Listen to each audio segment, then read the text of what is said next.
Hey, everybody, welcome to the Santita Jackson Show. I am Santita Jackson, fixing her hair this morning, right here on AM 950 Radio, the voice of progressive Minnesota. It's a joy to be with you today. As always, please, everybody, go to am950radio.com and stream us there, or, go to regular terrestrial radio. You can reach us there as well. But please go to the Santita Jackson Show YouTube channel. The Santita Jackson Show YouTube channel. I need you to shift over there because of the traffic we've been getting on Facebook. Facebook has reached out. I say this to you every day, but it's true. They've reached out every day asking me, well, several times a week. I tell you every day. Please get your people to move on over to YouTube. So please, everybody, get over to YouTube. Go to the Santita Jackson Show. Ashley King down in Memphis and Mason, Tennessee. Please like and share the show, Ashley, with somebody. Ashley, I think you're going to be interested in this conversation today. I've got this brilliant young man with me today, Sam Rosenthal of Netroots Action, talking about the vice presidential pick, specifically Josh Shapiro, the very popular governor of Pennsylvania. And he's popular with a lot of people for a lot of reasons. But he's also someone whose record has given and whose positions have given progressive cause to pause. Indeed, many progressives are saying he's not the right guy. It is reported that President Obama wants her to choose Governor Walz, but we'll see. But he also said we should have an open convention, which is something that I think we should have. But the fact is, virtual voting started on Thursday, and it occurred to me that on the day that she announces the virtual voting will be over. So you're basically voting on her candidacy, but you don't know who she's choosing. How democratic is that? You're voting for half a ticket, but you're voting for the whole ticket. Does that make sense? Yeah, that's what's happening. So, these undemocratic processes, everybody, they will come and get us, if not in the fall, down the line. We keep saying that we want democracy, we want to fight for democracy, we want to save it. Well, it needs to start at home. I'm just telling you that. There are a lot of things that we're doing. We're kind of off the rails here, and we need to talk about that. But let's talk about who Josh Shapiro is. I'm on the Santita Jackson and Friends Facebook page, having said all of that. So please become my friend over there. That's the only place where I can accept friendships. And I share it with Reverend Jesse Jackson. I think I've heard of him. His page, the Reverend Jesse Jackson Senior page, and on Twitter at Santita J. So please meet me over there and let's get right to it. We're going to be talking about that, and we're going to talk about the virtual voting of this candidacy. And you don't know who's really going to be on the ticket yet. But let's talk about someone who could be on the ticket and why people are really beginning to say, hey, there's a problem here. Governor Josh Shapiro, who's been lauded for having won the governorship of Pennsylvania. Pennsylvania is a mixed bag state, like so many American states are. But it goes hard right. It can go hard left. It can go in the middle. And he's been able to cobble together a coalition that gave him the governorship. It wasn't gifted to him. He earned it by taking these domestic positions. But now he's being asked to go onto the world stage at a time when world issues are impacting everyday Americans. They always do, but now everybody's got an opinion about Gaza. Now everybody's getting an opinion about the border. We should be discussing Haiti much more fulsomely than we are, because they're right to the south, they're in our hemisphere. And yet we're still pushing Haitians away after we've created too much mischief where they live. Yes, America has done that. So we got a lot to talk about today, and I want us to get engaged in this conversation. Meet my morning star, Shirley from beautiful Philadelphia. This conversation is especially for you. Shirley, let me know what you think about having Josh Shapiro, your governor, on the ticket. Andre from here in Chicago, everybody, please like and share, like and share, like and share. I'm so glad to have Sam Rosenthal. He's so young, so much energy. But it's true. I'm like, you're the political director of Roots Action. I'm like, but you've got the energy. I'm not mad about it. Talk to me about Josh Shapiro, because, I would say that Jeff Cohen and Norman Solomon, who are icons in the progressive world, and they have been for years, Several years ago, they did something that people said was blasphemous. They said, "Step aside, Joe." And they launched a public campaign and they outlined the reasons that he needed to step aside. And they're the reasons that he ended up stepping aside, everybody. So while Democrats were saying, "Oh, you just must be pro Trump," they said, "No, we want to win in 2024. It's very clear we have someone, it's not his age, he appears to be addled cognitively." And many of us forget that Joe Biden was nearly killed by a brain aneurysm. He had some real serious issues almost 40 years ago. Thank God he survived. But he was this close to getting out of here in 1987, 1988. And it, but he stayed in office, but he couldn't really perform. But, all of these offices, the presidency, the Senate seats, even the congressional seats, even the lower house seats, there's a machinery behind them. It's never run by one person. And I think, Sam, when those of us who've worked on the Hill are kind of familiar with it, you understand. That's why Trump, when he talked about the deep state, he was right. There's a machinery in place that keeps things going. So let's talk about the bells that are ringing, and I don't mean wedding bells, that are ringing from progressives about the prospect of Josh Shapiro, the governor of Pennsylvania, being on the ticket. And I need you to help me because I found a website that calls him Genocide Josh, the Philadelphia Inquirer. They've been telling us that I'm not gonna let me not step on the headlines here, because when it comes to really the full funding of public education, it's problematic. When we're talking about the Middle East and free speech, comparing marchers, demonstrators to KKK, to the KKK, there's a whole lot. When you start digging down, it makes you go, wait a minute. If you want Michigan, that's not going to work. If you want Illinois, see, there's more than Philadelphia at play here. They already lost Michigan. Now, do you want to get them back? You got some more states. You got Wisconsin. So, Sam Rosenthal, take us away. Hey, Regina Hill. Hey, Dave Dowling up there in Canada. Paula, my sister here in Chicago. Well, I know you're outside the city, but it's all right. So, look, Dave Dowling, good morning, y'all. Well, I'm not mad at you. You can take that to Canada, too. So talk to me, Sam Rosenthal. Welcome to the show. And I hope you will consider this show to be a home here, because your founder, it's his home. And every time you all do something, he always reaches out. And I'm like, just put him on, coach. You have that kind of space with me. How you doing this morning? I'm doing well. Thank you so much for having me. It's a really important topic, as you were saying, and I'm so glad that folks like you and others are giving us the space to talk about this. I want to actually start, and I'm really glad that you brought this up, just talking about the campaign we were running before this one, which was our Don't Run Joe, which turned into our Step Aside Joe campaign. And we caught a lot of heat over the couple of years we were running the campaign.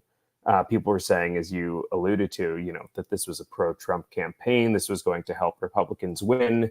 And then inevitably, as we got closer to the election and we saw the way the poll numbers are going, it became really obvious that Biden wasn't going to win the election. And so now we're having this very rushed process whereby Harris is the presumptive nominee. As you said, there's been no open primary process. We're happy to have Biden out as the nominee, but still have some misgivings about how that process happened.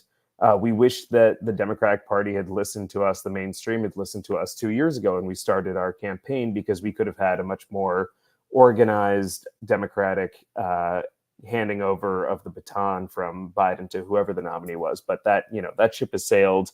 When we started that campaign in 2022, it was really about defeating Trump at core. We wanted urgently to say to the Democratic Party, we're on a course right now to lose to Donald Trump again, by many of the same means by which the Democratic Party lost to Donald Trump in 2016, ignoring voters, ignoring the way that polls told them things were going, not playing to core constituencies and playing instead to the consultant class. And we're happy that they finally listened, though it took one of the most dramatic televised presidential debates we've ever seen, leak after leak after leak.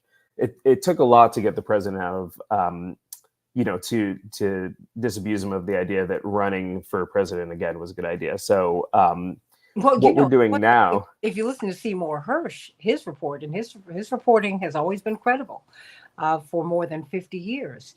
There's a lot of intrigue there. yes, absolutely, yeah. Um, and so what we're doing now is, again, this is a campaign saying it's really important who Harris picks for her VP because there are a lot of activists out there who are disenchanted with the Democratic Party. And these are the folks who are really important to beating Trump in 2020. And people forget about this. And we're talking about union members who canvass. We're talking about young people, young voters, voters of color, people who are out in the streets knocking doors, who are making phone calls, who are really energized to beat Trump in 2020. They weren't so much energized to get Biden in the White House, but they were energized to beat Trump. And these are people who have fallen away from the Democratic Party over the last 4 years for lots of different reasons. One has to do with not really seeing the material benefits of a Democratic presidency, not seeing what Biden did for them in their material lives.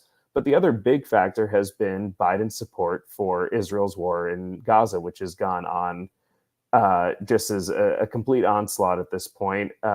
Tens of thousands of Palestinian civilians have been killed.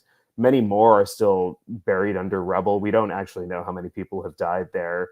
But, this is amounting to a genocide. It's amounting to a total annihilation of a people in Gaza. And President Biden, for the most part, has been happy to facilitate this ongoing slaughter, has not use the U.S. power that we have in that region, that we have with Israel, with our special relationship, as it's called, to put a stop to this killing. And there's no evidence that he's going to do anything about it before he leaves the White House. And so this brings us to our concern with Josh Shapiro as a vice presidential pick. His name has been floated as in the top tier of final contenders for vice president. And I think that for the consultant class, they like him because he's won in, as you say, a purple state in Pennsylvania. He's won the governorship there. He's popular in Pennsylvania. He has, I think, like a 60% favorability rating. So there's a lot of conventional wisdom that says he might be a good pick.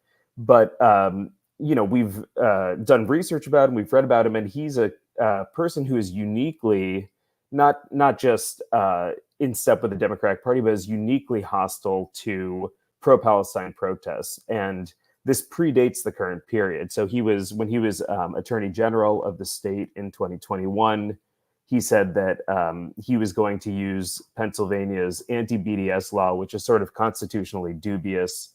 BDS is the boycott, divestment, sanctions movement. It's a peaceful movement that was modeled on anti-apartheid activism in South Africa, that tries to get U.S. entities to disinvest from Israel until a time when there's no longer an apartheid state there. So this is exactly what we're told we're supposed to do: peaceful, nonviolent protest, constitutionally supported, protected speech. But for Josh Shapiro as Attorney General, when Ben and Jerry's said that they would stop selling their ice cream in the West Bank, he said that he was going to leverage the state's anti-BDS law to sue Ben and Jerry's. So, this was him just sort of going out on a limb to attempt to punish a company that whose political stance he didn't like. And the political stance was that they were saying, Israel is an apartheid state and we don't want to sell our products there anymore. So this was before the war in Gaza even began. Since the war in Gaza began, he's been incredibly vocal about his opposition to campus protesters. He joined MAGA Republicans like Elise Stefanik in calling for university presidents to be fired, to step down, who were tolerating protests on their campuses. Again, this is protected free speech. These were nonviolent protests. These were encampments. These were all things that students are, grow up being encouraged to protest these ways. And Shapiro joined Republicans in calling for these university presidents to step down just because they were tolerating the speech on campus. But he also, where is this hostility coming from? I mean, he's flagrantly hostile. And I would say yes to the Palestinian protesters, but it starts there, right? it won't end there. And I think that, we need to establish that, that if you start picking at one, everybody else is going to, people are going to fall behind, fall in line with that. Because Right. to me, it's a pushback against protest generally, specifically those supporting justice in Israel and Palestine. Because I think Right. that we have to continue to link Israeli security, look at the hostages, to Palestinian justice. Hmm. Look at Lancet study said it's 186,000 who've been killed. They Right. expect That's a right. million. So it's a both and, right? And it's like he's out of step with the people that I just want to know, just before you continue, where do you think this Hmm. hostility is coming from? I don't Because know. Yeah, it's a good question.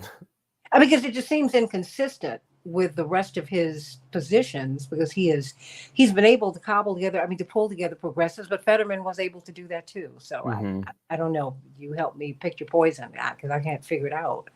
Yeah, I think we're at a really interesting time right now for U.S. politicians and their stances towards Israel. The most relevant player right now in the electoral space on the Democratic side is AIPAC, which is a pro-Israel lobby, Mhm. and the sort of constellation of super PACs that are Israel right or wrong super PACs around them. I think folks who listen to your program probably followed the Jamal Bowman primary election, which happened in New York earlier this summer. This was the most expensive Democratic primary ever of all time. There were upwards of $20 million spent in that primary. This was Democrat versus Democrat, a challenger to an incumbent Democrat in a safe blue district. Somehow, this race garnered millions and millions of dollars in spending, and it had everything to do with Jamal Bowman's stance on Palestine Israel, which is that uh, Bowman traveled to Israel, traveled to Palestine during his time as a congressperson, saw the apartheid for himself, first person, and decided that he was opposed to the current configuration there and spoke out about it. And so, for that reason, he earned millions of dollars of spending against him. So, when you ask why someone is ardently anti pro-Palestinian protesters or something, I think it has to do with this polarization we've seen around the issue of Israel-Palestine, and it has to do with these incredible amounts of spending, the threat of the AIPAC lobby for uh, anyone who is an elected who steps outside of the line of Israel right or wrong.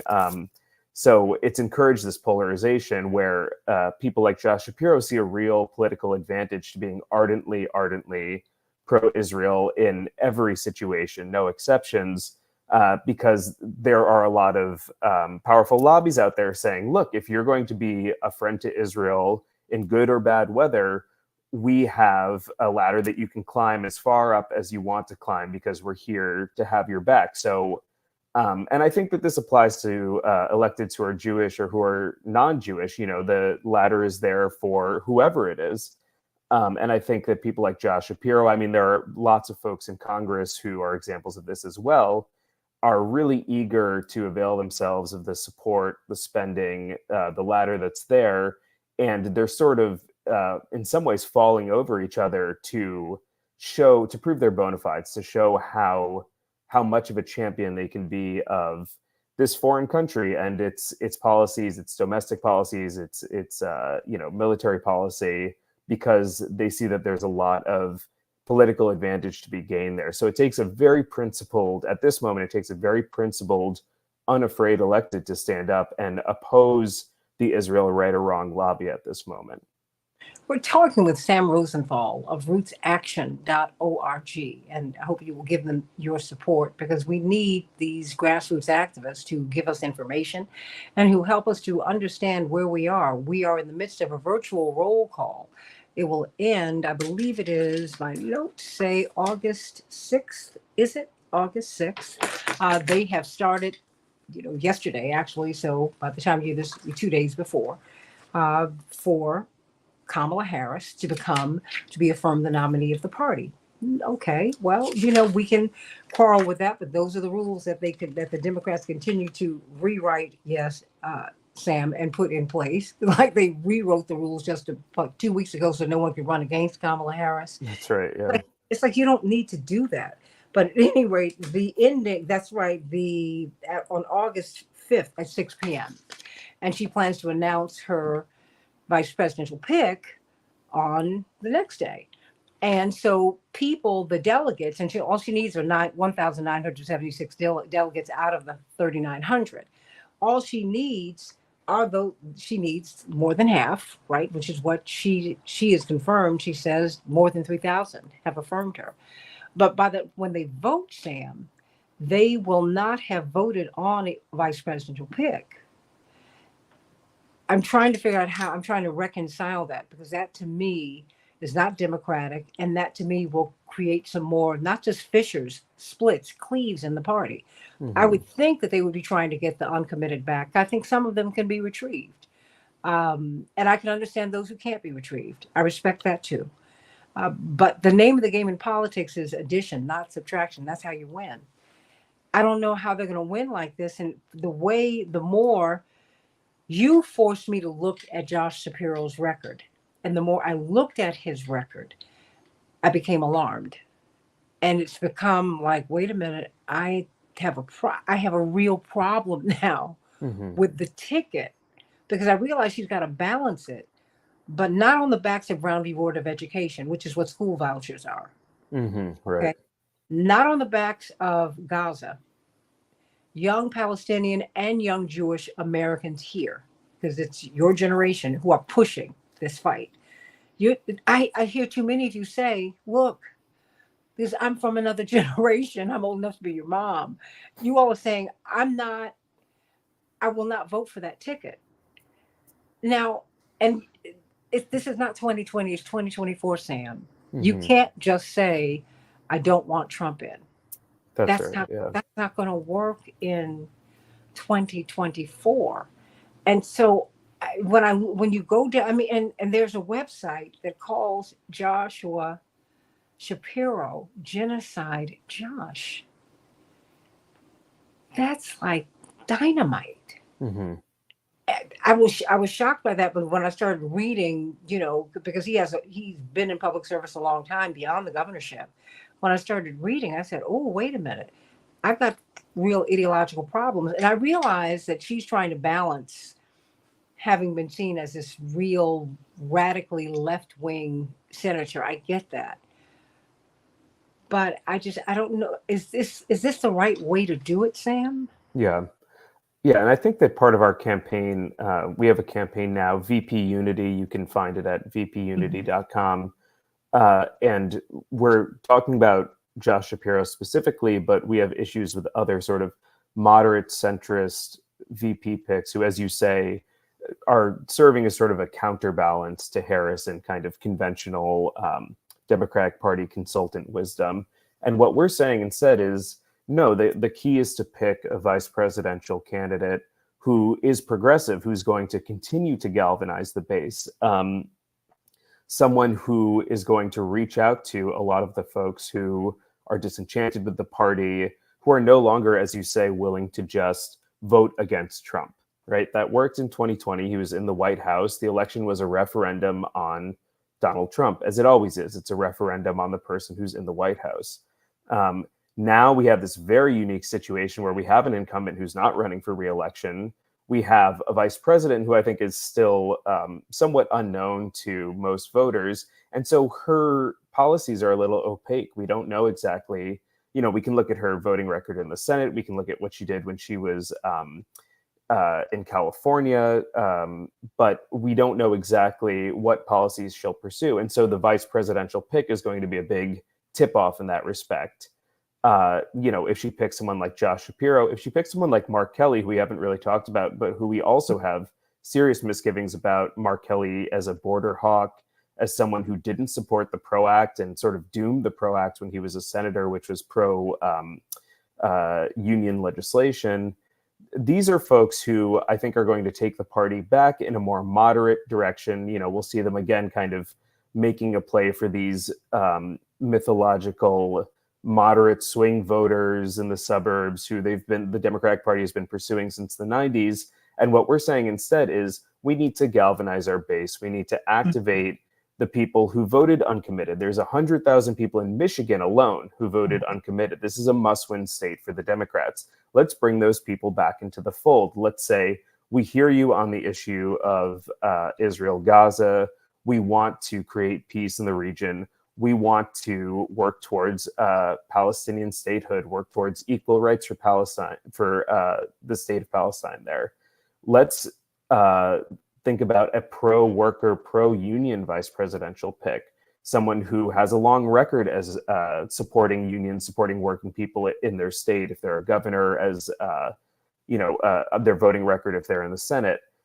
Someone who is not going to support school vouchers, who's pro-public education, who's in favor of climate policies that make sense. This is the way to the future. This is the way to get young people, activists, people who were, again, out knocking doors in 2020 back into the party and energized again, because we will need another groundswell of enthusiasm. We have only a few months now before the election, and we're going to need people pouring out into the streets so we can run up the margins in a lot of these swing states. But the way not to do it is to make a conservative choice, and I mean that both strategically and politically, to make a conservative choice to say, sort of furnish this moderate old white guy and say, okay, so if you're nervous about voting for Harris, here's a person who you can kind of tie some stability around. It's, Josh Shapiro or Mark Kelly, a known sort of political entity who's not going to rock the boat. We're asking for a more progressive choice. We think that, Vice President Harris has some better choices there, even on the short list that's been floating around. And we really hope that she'll pick one of those people. Who do you think out of this group, because she's really gone moderate, and we understand the need to balance the ticket, who out of this group do you think would advantage the ticket the most? Or maybe not the who, but the different persons who might advantage the ticket the most. Yeah, well, we're people who are not untested on the national stage, and Pete Buttigieg she had a hard time in 2020. I mean, I don't know how we continue to lift up people who don't work the first time, and you put them in the next cycle and you recycle them, and voila. I mean, how does that work? Yeah. We hope that it will be someone, we're sort of taking our lead from the UAW and other progressive unions that have led the way on this. And they're saying that they prefer someone like Walz, someone like Beshear, who has a pro-labor record. Walz is someone who won before he was governor, was winning in his rural right-leaning congressional district year after year, but sort of with these progressive populist policies, talking about issues that matter to working people, and we think that that's a very winning formula for the Democrats. We wish that they would harness that more. But again, a lot of these people are, as you say, untested on the national stage. We don't know what they'll be like, but we do know what policies some of these folks will pursue, because we've already seen them ardently pursue them. We've seen Josh Shapiro say that BDS is rooted in anti-Semitism, try to criminalize student protesters on University of Pennsylvania's campus who are protesting, against the war in Gaza. So I think in the absence of a lot of information about any of these people, and a lot of information about what Kamala Harris herself will be like as president, we are just urging the party to tack away from these really sort of moderate but really conservative center-right choices for vice president, and to pick someone who is likelier to be a progressive champion for, who's listening to the true base of the Democratic Party, and not instead running the play again of saying we need to reach out to moderates in the suburbs. They've tried that over and over again with really, really mixed results. And we're saying we need to go back to the real activist base of the Democratic Party: working people, people of color, young people, Arab Americans, Muslim Americans. These are people who are, concretely supporters of the Democratic Party, but we've seen a lot of support being, leached by the Republicans. And we think that's a much more alarming trend than whether or not suburban moms and dads are going to be voting for, the Democrat or the Republican. Well, I mean, what should we be doing now? You've got VP Unity. Explain that before you go. And because I want you to come back and talk with us more, because as you and I shared before we came up on the air, it occurred to me that as we're doing the voting, which will end August 5th at 6 p.m., I don't know, probably Eastern time, I'm assuming that, um, that these delegates will confirm her nomination without knowing who she's going to have as their VP pick. It seems unprecedented to me. And it also seems it just there's something about that that's not right, because it's again, we're being forced to take on candidates we might not want necessarily, who will not settle in on different voters, who will settle in with different voters differently. You've got progressives, and let me tell you something, Sam. Even when you look at Kamala Harris, and to fully disclose, I went to college with her. She's a friend, but that has nothing to do with this. I don't do that with my politics. And I will tell her, and I have said, look, we are in the same caste, but there are different classes within our caste. And the Hmm. people we see projected getting very excited in the Black community about this candidacy, that's not translating with working class Black people. It's just not. Hmm. With some people, yeah, but it's it there. I mean, as you can see in the Jewish community, who's a monolith? Nobody. Hmm. Right. It depends on your life experience that determines where you land. What do you think is going to be the impact? I mean, what should we do now? I mean, what can we do with through VP Unity? I mean, what can we do now? They're voting, and they don't even know who the vice presidential candidate is going to be. They're going to announce them after the vote is over. Hmm. How's it supposed to work? Yeah. Yeah, so you can go to our site, vpunity.com, to learn more about this. But we also just encourage you, if you have relationships with your local Democratic Party, you can write to them. You can write to your congressperson if they're a Democrat and let them know how you feel. I think it's really important that people who have concerns about different vice presidential picks, and particularly Josh Shapiro, they should tell their electeds about it. They should tell members of their local Democratic Party about it. It's a very compressed timeline, as everything will be from now until the election. I mean, this is really a completely Crazy. unprecedented situation, but it doesn't mean that we can't act. It doesn't mean we can't still try to exercise some level of democracy here. And I think that there's a lot of time for us still to put our finger on the scale. I, think that there are still ways to reach the Harris campaign and say, we want a progressive pick there for vice president. We don't want someone who's going to want to punish student protesters, who wants to leverage these constitutionally dubious laws that are anti-BDS to punish those who are speaking out about what's happening in Israel, what's happening in Gaza. We want someone who's going to work towards peace in the region, who's going to be pushing you once you're in the White House, Vice President Harris, to be someone who is pro-peace, is willing to negotiate, is willing to say to Benjamin Netanyahu that this is enough. We no longer support you in your attempts to pull the entire Middle East into war, into conflagration. It's really time to have someone in the White House who's going to stand up to these policies in Israel. And so we think that starts with the VP pick. We think that anyone who's concerned about this should reach out to your congressperson, reach out to your local Democratic Party, and tell them how you feel. Sam Rosenthal, how can we get in touch with you? How can we get active with this VP Unity campaign? Yep, go to vpunity.com. You can also find us at rootsaction.org. You can see all of our work there at Roots Action. You can see the Don't Run Joe campaign that we ran, and you can also see our new VP Unity campaign. Thank you so much for having me. Oh, look, I'm going to reach out to you to get you on Keep Hope Alive on the national show on Sunday. Sounds great. We'll be in the middle of voting, and that's where we are. And so, Sam Rosenthal, I've got mad love for Roots Action, and for all of you there. You all mean so much to us for all the work that you do. I mean, I can't thank you enough for all that you do and all that you've been doing. And we'll be looking out. We will see who's going to be chosen to be on this ticket. Who knows? Who knows? But now you know a little bit more about the person who they say is the most popular pick. Indeed, she's going to be announcing from Philadelphia. Maybe a hint of the wise is sufficient, right? Yeah, we'll see. Oh my gosh. Whew, this is an exciting time. Sam Rosenthal, Roots Action, everybody. Go to vpunity.com and rootsaction.org. Sending you so much love and all my love to my people at Roots Action. Thank you so much. Take care. God blessings to you.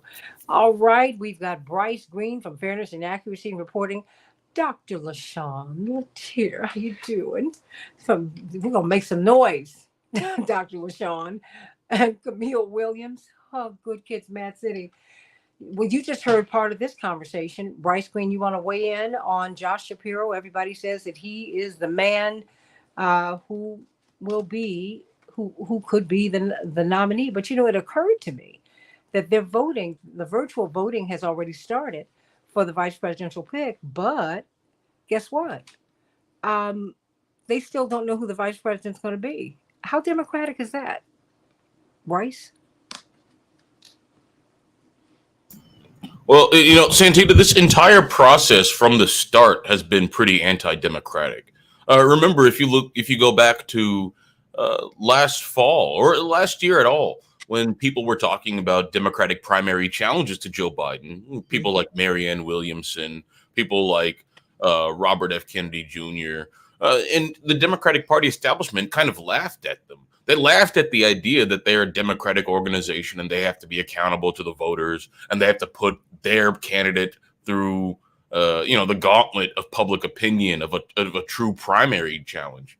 But they decided that that's a joke, that they're not going to do that because they don't believe in democracy. They were able to cancel the primary process, cancel any debate, ram Joe Biden down everyone's throats.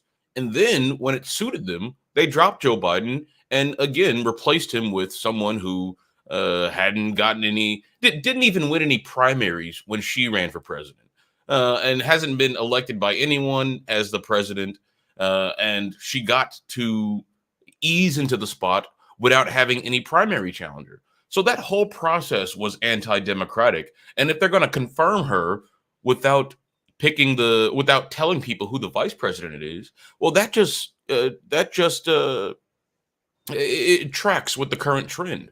They don't care what the voters think. They have their own conception about what victory means, and it has nothing to do with whether or not the people believe that you're popular. I mean, they do some polling and they do some public relations to make sure that people, won't be too upset by it. But the people certainly don't have any say, and that's been the real problem with the Democratic Party politics. Over the last election cycle, but also for the last decade. I mean, we remember what happened to Bernie Sanders in 2016. We remember what happened to Bernie Sanders in 2020. Refresh our memories. Oh, well, during the primaries, the Democratic Party primary had an entire anti-democratic mechanism called superdelegates, in which the popular votes had nothing to do with how the superdelegates voted. And this created the momentum to be able to say that Bernie's so far behind. No one likes Bernie because all the superdelegates are going for Hillary, which again contributed to her victory. Not only that, but they also argued in court. There were court challenges brought up against the way the Democratic Party handled some of the primaries. And in one of the court cases, the Democratic Party lawyers argued, correctly, in fact, that since they're a private entity, they actually have no democratic obligation to the public. They could do what they want. They could flip a coin and pick the nominee then. They could have the primary process. Everybody could have voted for Marianne Williamson, 100% of them. Legally, the Democratic Party can just say, no, we don't like her, Joe Biden. And so that's what they did to that's the mechanism that and the mindset that they used against Bernie Sanders. And in 2020, you had all of the goon squad of the Democratic Party come out and say, I'm progressive, I support Medicare for all, I just want what's best for the people.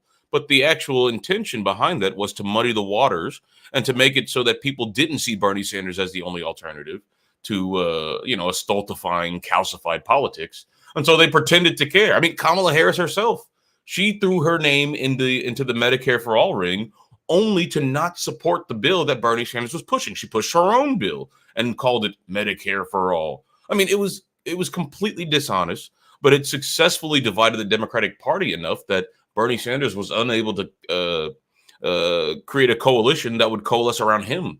And so, by the start of the pandemic, then the primary process had fractured enough. And then when people like Barack Obama made the calls to the other candidates to drop out before Super Tuesday, well, I mean that's the ball game. But the Democratic Party doesn't operate in the sense that they want to get everyone's view. They want to make sure that all of their constituencies are represented. No, they make their policy on their own. And so that's been the mindset of the Democratic Party for the last decade. And so it's really unsurprising that they don't really give the public the respect to say that this is what the ticket will look like. This is what the ticket will look like before, it's confirmed, because they don't respect the public. They don't want the public to interfere in their own policies because they have their own conception of what's right, what good politics is, and how to win. And that's to the extent that they care about winning. I mean, recall that the Democratic Party is running on fear right now. They're saying that Trump will destroy democracy, that Trump will implement a new era of fascism. You can criticize Trump's policies, but if you truly believe that Trump was a danger to democracy, well, you would do something for the public that would make Trump such a non-viable option. You would do things like pack the Supreme Court so that you would have Supreme Court justices who would not go along with whatever Trump would want.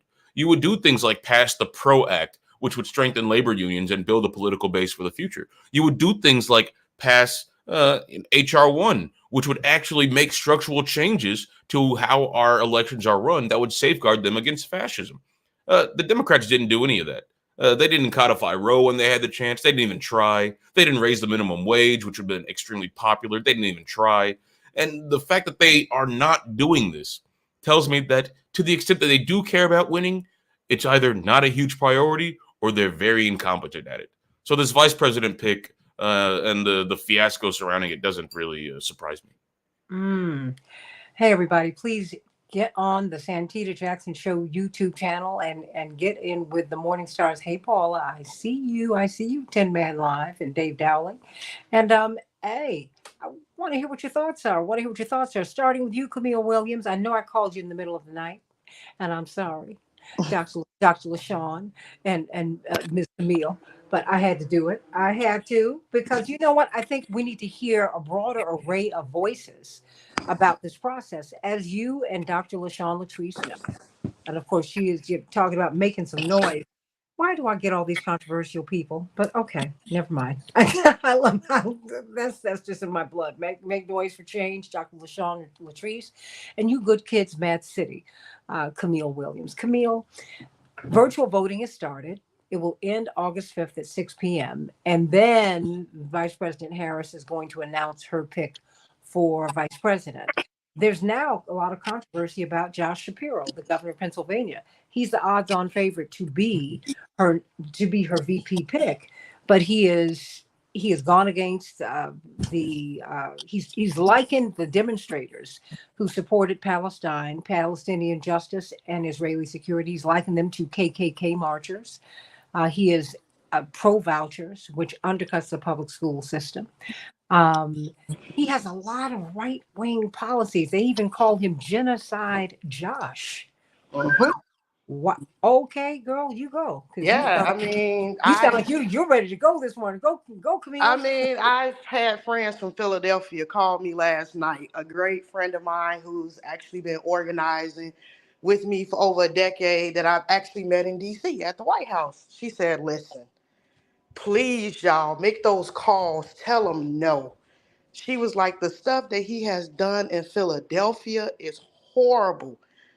It's horrible.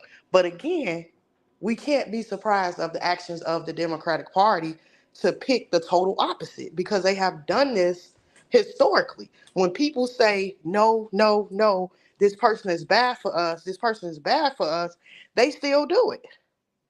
Which is why people in Philadelphia saying, oh, we may sit this one out. if she picked him.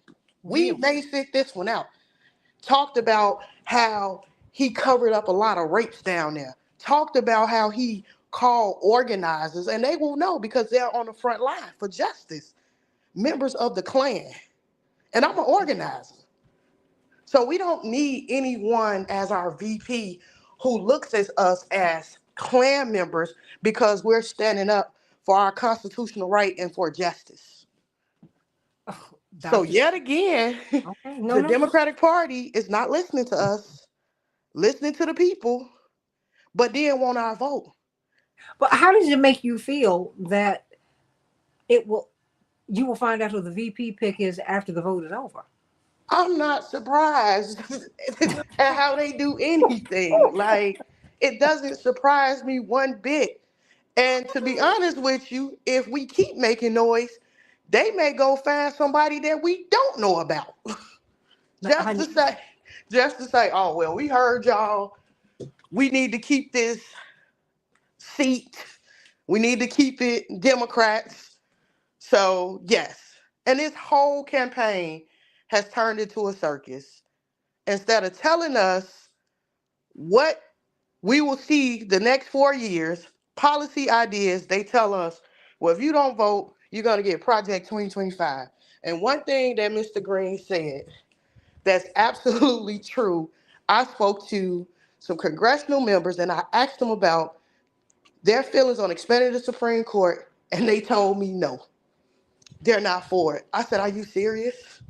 They said, although this may seem like a quick fix, it will hurt us in the long run. We asked about Chevron. They couldn't tell me. When Project 2025 started coming out, because this is nothing new, they started talking about it at the end of 2023. Mm-hmm. I asked many lawmakers about it, and they told me, well, we don't think that's real. But now it's real. But you know what? You know what's also real, Camille? The imperial presidency, Bryce Green, Dr. Latrice. This is not new.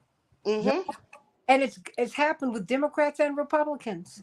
Yes. I mean, and so the question is for everybody, what kind of government do you all want? Really?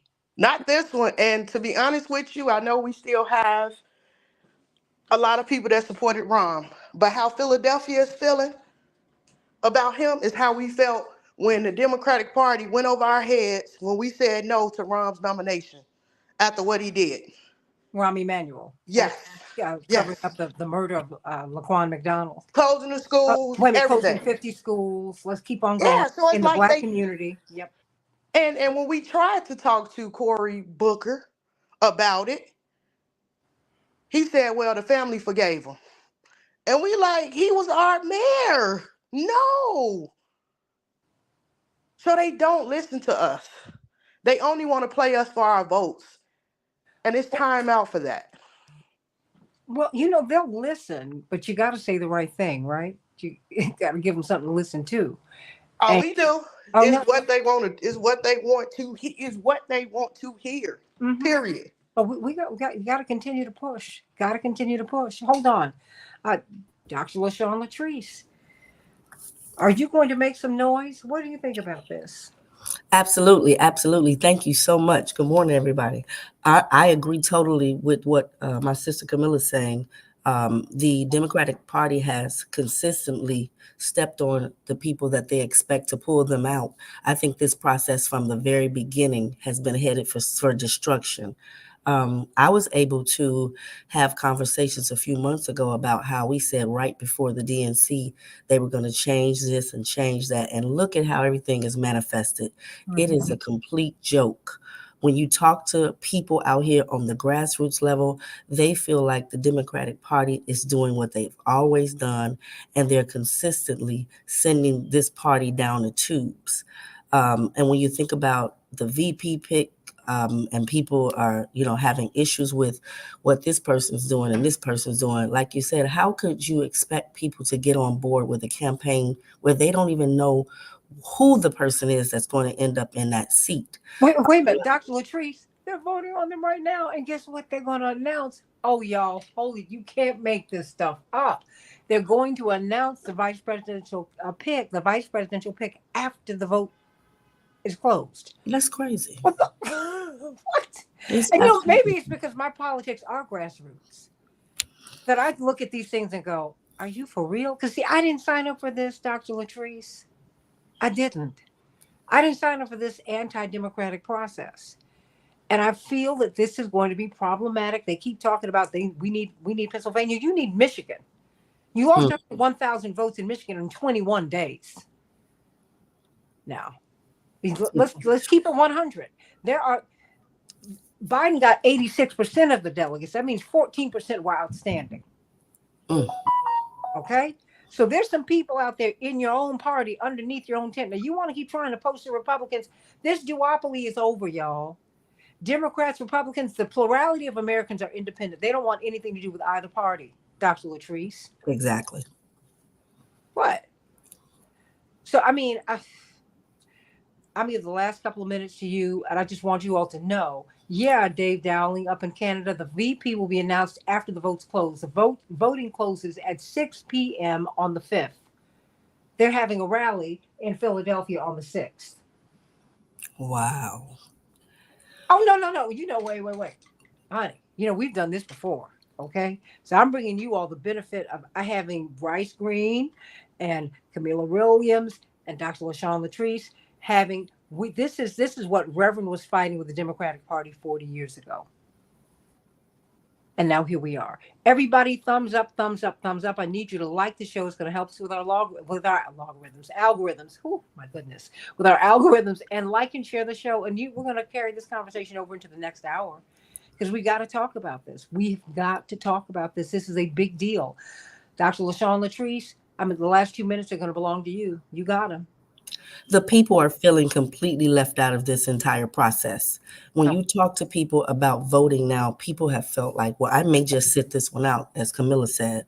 And they actually feel like they don't have a voice anyway. They're not caring about what we're saying, what we're thinking, and everything that they're doing is indicating that they know that they've made some huge mistakes in this entire process. Look at the timing. Look at how we are at the crux of the DNC, and so much chaos and confusion is happening. But they're not really talking about what people are saying in the communities. They're not talking about people who have been impacted by all these changes legislatively that they have left them out of. People are feeling like, if I don't vote in any election, the presidential election, it doesn't matter anyway, because they're going to go by the delegates anyway.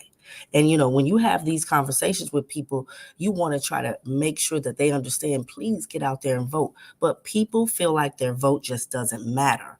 And as a Black woman, I feel like this is one of these surreal events that we're just kind of having a side seat on, and everything is just rolling on. And it looks like that the timing of it, they've waited too late to do what it is that they're saying. I said that if they change the presidential candidate, it's going to end up being an issue of timing, because there's only so much you can do in this little short time frame, and we're still arguing over who the VP will be. So they want the show to just go on. How can we agree to these type of conditions? And the VP who's in the front runner is someone, when you know his record, comparing you to the KKK, thank you, Camilla Williams, demonstrators, school vouchers, all of that, he gives you cause to pause. Now, I understand balancing the ticket, but really? Everybody, please go to the second hour of the Santita Jackson Show. And we are going to continue this conversation. Dr. Latrice, Camilla Williams, I want you all, and Bryce Green, please open yourselves up to being on Reverend Jackson's show on Sunday. The Keep Hope Alive with Reverend Jesse Jackson show. I'll be hosting it. I want you to be there on iHeart, everybody, because I think we need to have the full discussion. I am not a cheerleader, everybody, although I try to bring you good cheer. I also try to bring you the truth. That, to me, is the good news. Right? So I think that's what we need to do. Amen, everybody? Amen. You know, it's like, you need to understand, I've been saying, a lot of what we're seeing, Black people are in one caste, but we have different classes within our caste. You've seen people excited, and I went to college with the vice president. Didn't know her well, but knew her in passing. She's an AKA, I'm a Delta. She and someone I pledged, best friends, all of that. Just very nice. But that has nothing to do with my politics. See, I want to break up poverty, everybody. I want to end wars, everybody. That's where I am. I cannot be an errand person for the oligarchs because those are not my politics. Okay. And I would never have signed up for my father putting on a bulletproof coat and vest if he was going to sign up for this. Right. I'm not with that. I want this. I've been in the room when the powers that are asked him, Jesse, what do you want? He said, I want to end poverty. I want to end these wars. I want peace in the Middle East. I want Mandela out of jail. And do you know what they did? They laughed at him. And you know what? He kept on running. He said, they can laugh, but this is what the people sent us here to do, and I'm going to do it. I don't need the nomination. What I do need to do is make our point. That's right. And if we go home, we go home. That's the victory. Okay? So let's keep it 100 right here. As the kids say, keep it a buck. Either you want more war. They killed 186,000 people in Gaza. That's what the Lancet study said. They're on track to kill 500,000. If you want to sign up for this, okay. I'm not with it. Black people are on track to have negative wealth by 2085. Are you serious? I built this country and this is what you do to me? Oh, no, no, no, no, no. This has got to change. Got to change. So everybody, go on over to the second hour of the Santita Jackson Show and let's get right to it. Let's get to this